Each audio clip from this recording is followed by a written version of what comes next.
Oh, hey, what's up, you guys? How's it going? It's Papa, and today we're going to be taking a good look at my friend Leonardo Vasquez's deck profile that he got first place with the Winamax at the Yugioh Extravaganza that just happened this past weekend. And first things first, let me just go ahead and talk about my bitch in the back. It's my dog, but she's in the background sleeping, so if you hear some snoring, she is an English bulldog, so she is kind of loud. But I am just going to go ahead and go over what he did here. His list is very solid. Just a few touch-ups that he did mention for the deck was that he said that Needle Sealing was hot garbage. He didn't like it. If going forward that he's going to continue to play this deck, he wants to play Ice Dragon's Prison instead. But for the most part, everything looks very solid. So starting off with the deck, we got the 3 copies of Ash Blossom. It's your most generic hand trap. It's really good. Like, I'm surprised with how good pure Shaddoll is with just some trap cards. I could see some of these cards getting hit in the future lists just because of how versatile it is and how good it is.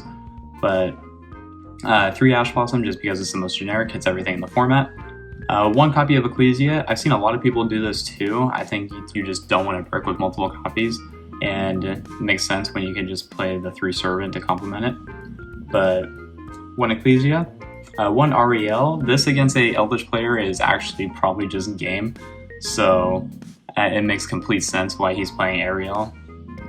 And then Trick Clown for Constructs. 3 copies of Wendy. 1 copy of Beast. 1 Dragon. 1 Hedgehog, and double Squamata. I think something that was interesting was that he was playing the spellbooks just to add more consistency. You don't always need to have Alistair in your Shaddoll deck to make the deck consistent.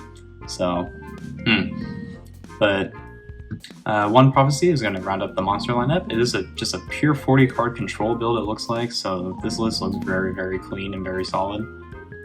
For spells, he plays the 1 Called by the Grave, 1 El Shaddoll Fusion, 3 copies of Servant, 3 copies of Fusion, 1 Knowledge, and 1 Secrets. So I feel the spell lineup is pretty solid, actually. I mean, Shaddoll Fusion is definitely your best fusion in the deck, but I'm a little curious as to why he played the El Shaddoll just at 1. I forgot to ask that. But then again, it's like you can get it off of all these other cards. So that's it for the spells. For traps, he played Double Punishment, double copies of Needle Sealing. We got triple copies of Dynamiscus because the discarding is very key and it triggers all of your Shaddoll cards. And if you draw it, Trick Clown. But 3 Dynamiscus, 1 Rush Shaddoll because this is basically what you set off a combo, and 2 copies of Schism, 2 copies of Shadow Games. This card is very ancient. If you played back in 2015, I believe, when when Shaddolls first started, you'll know that this card was the fucking tits. Like, when you could resolve this Shadow Games back in the day, it was amazing. And now here we are, 2021, and we're still doing the same shit, just a different day. And rounding it off, the actual best trap in the format, Solemn Strike. For the extra deck, we got 2 copies of App Cologne, 3 copies of Construct, 2 copies of Winda. Shouldn't come as a surprise there. I mean, it's your standard lineup. 1 copy of Entis for the Servant, and 1 copy of Omega for basically the same exact thing. I find it funny that he's playing the Gamma just to be able to keep recycling your graveyard, but he's not playing Gamma in the main deck or the side deck, so very interesting there.